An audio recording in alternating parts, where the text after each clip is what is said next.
Let's go. Chunatangdi.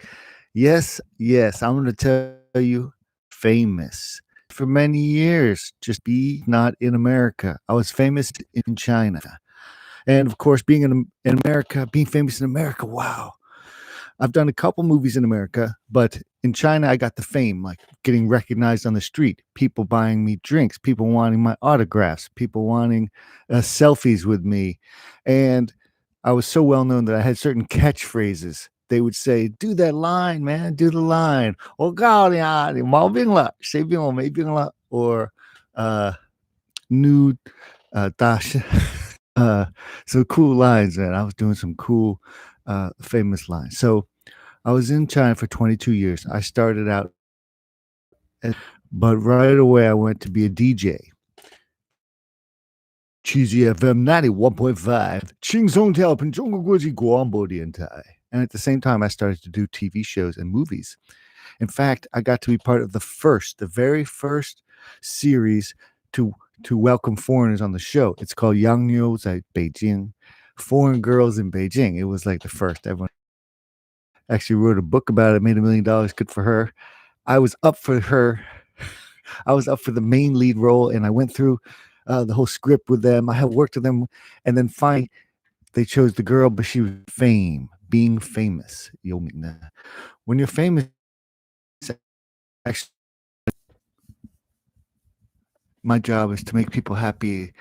Is still to this day. I was a clown, but I was a rock and roll clown, and I would go to, I would eat. That's an awesome feeling. It's called, named after me, Mr. Magic. Come alive. IRL in real life. If you see somebody in IRL in real life, they come alive. Whew. So then I some TV shows that they kept on the radio. The radio is great. If you want to turn on the radio, I'll come to your party. Do you want to party with me? Let's party. And people love to party with somebody famous, man. So many times I'd be the front of the line. So we have a conga line every wedding.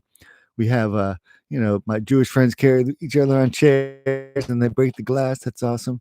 The Chinese friends, they do this thing where the husband has to carry the wife on his back and pretend to be a Jubajie. And I know I can't getting paid because I'm getting China. So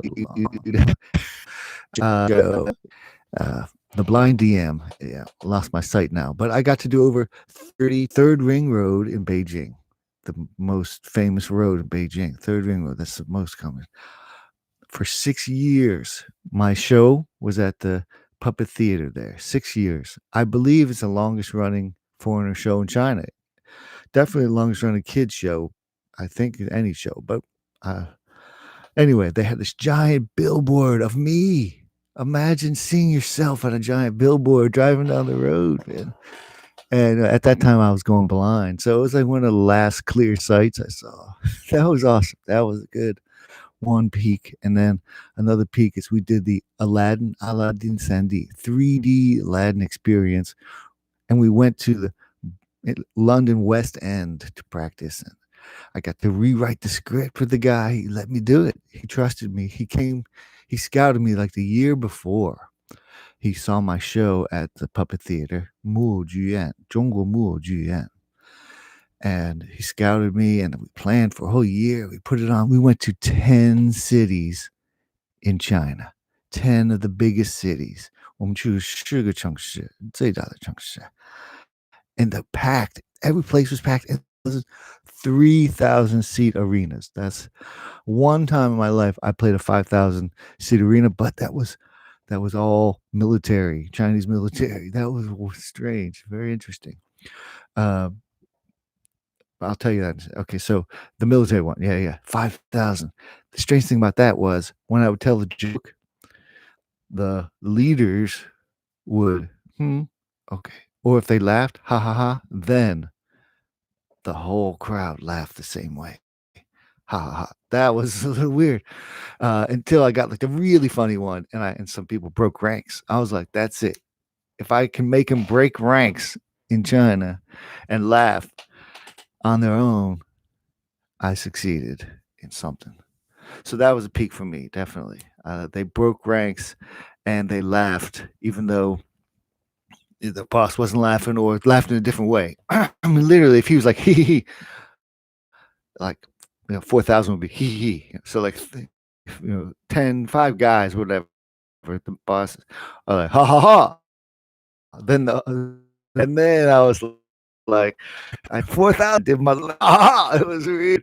And, maybe I'll, the line is you think I'm crazy, you're crazy, yo. But it's saying it like in such such a slang. Some guy like me normally wouldn't be saying that. That's what you think. But it's fun. It's fun. So that was an awesome peak, man.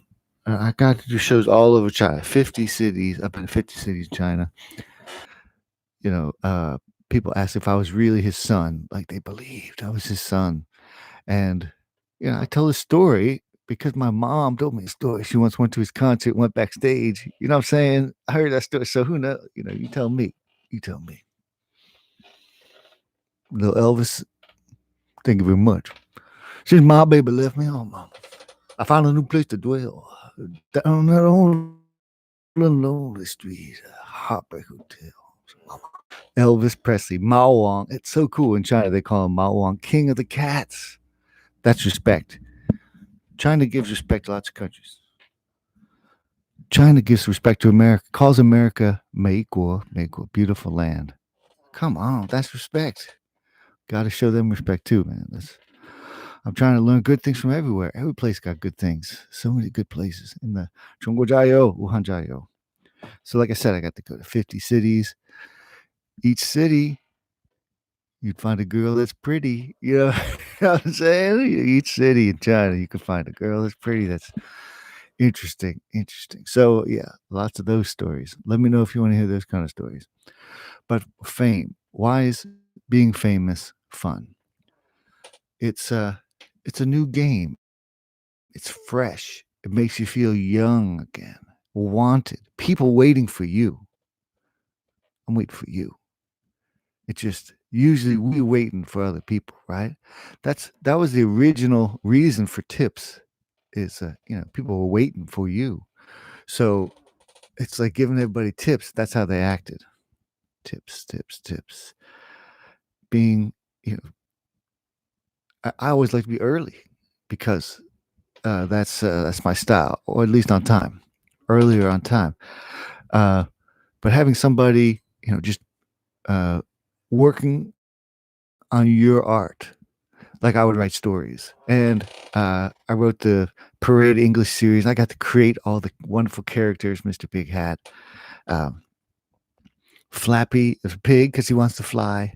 So it's all based around this guy Flappy and his mentor, Mr. Big Hat, who's a magician, who's me, who can pull out anything from his hat. Flappy's the kid. His brother's name is Happy. Sorry, sister's name is Happy. His dog's name is Friend. Awesome. They have lots of cool adventures. And there's a clown too, of course. Crazy the clown, and he has a crazy junior puppet. So puppet and clowns, because that's my motif, right? Mr. Magic got puppets and clowns. Worked that all together. And we did 35 books for those. Xing Hang Dao, new channel with a really famous educator in China. So I got to work with him. And we did the book series, 35 of those books. So kids still use them today. Kids from 3 to 12 years old. They learn with my stories and poems and songs and games. I taught them cool games. And of course, we did Choose Your Own Adventure. You got to do that, man. You got to do that. Choose Your Own Adventure is awesome. So these ideas, and then other people are drawing them and working on editing. Because before coming up, you got to fake it till you make it, right? That's 100% true. You want to be famous. You fake it till you make it. And then when you make it, it's weird because you're like, oh, I'm still faking it. Like I would tell people, yeah, man, I published 10 books. And then I really published 20 books. And I kept saying, I published 10 books. It was the old lie when I'd only published like 2 or 3 books. You keep the old lie. So you got to watch that. Yeah. You fake it till you make it. And then, but when you make it, all right, appreciate it. Appreciate it's not too late to appreciate. So that fame, being famous, it helps with the ladies 100%, but it generally helps with how you make other people feel a little better. Like when I was in England growing up, I visited England and I was like, "What's the deal with the Queen?" Because I didn't get it. And then this really kind lady explained it to me because she grew up the bottom. She was, uh, working class, but she loved the Queen. She loved it because she said it gave her vivid imagination, dreams. She could see it every day. It's something she could see and aspire to every day. And she said it helped her go up in ranks or whatever it was because she aspires something to aspire to. Right. But now I'm saying we can evolve, beyond that because there's what is famous now is different. In in the US, there's only like 100 slots and they're all full by Brad Pitt. You ain't gonna beat Brad Pitt. You know what I'm saying? You ain't gonna beat no Brad Pitt. So we get that, man. So you got to go somewhere else. You got to go and have a skill that no one else has.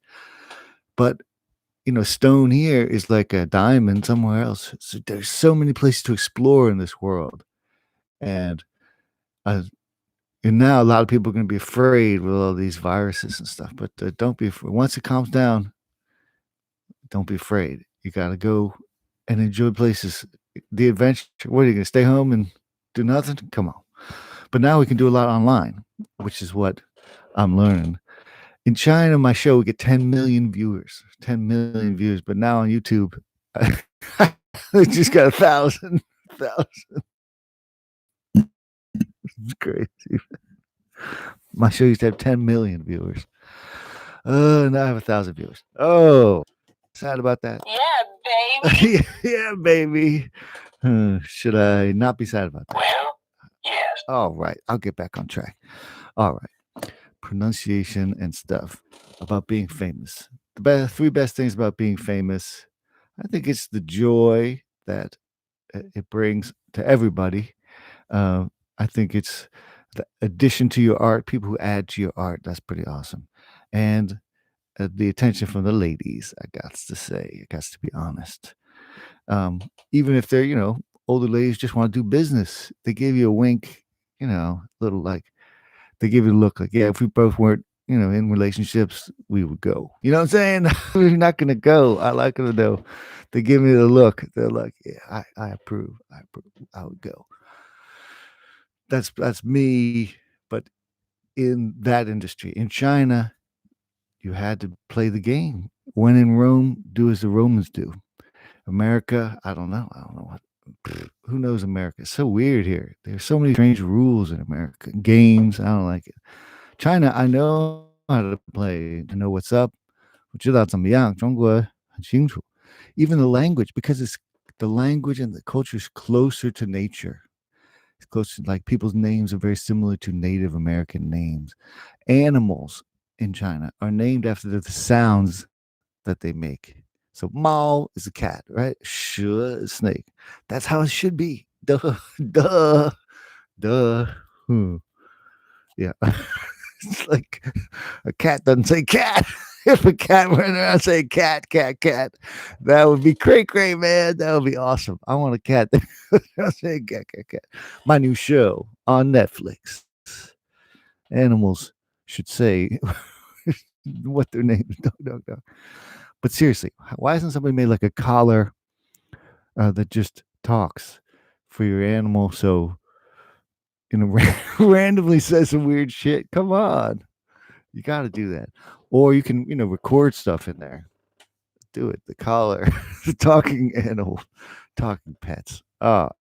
Anyway, you guys make me feel good with my 1,000 followers.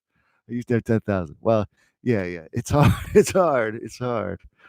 I used to have my face on the billboards, but I'm near my family now. That's good. It's worth it. And but I'm trying to help China from afar and can't wait to get back and help everybody smile. Xiao xiao, shini xiao, choi cho, bye the show. Hope you guys had half as much fun as I did. And yeah, being famous is fun. Being less famous is a lot less fun. But it's up to you to have fun every day. And put a comment, you'll be famous with me. That's what I'm saying. Put a comment, you'll be famous with me. Peace in the Middle East.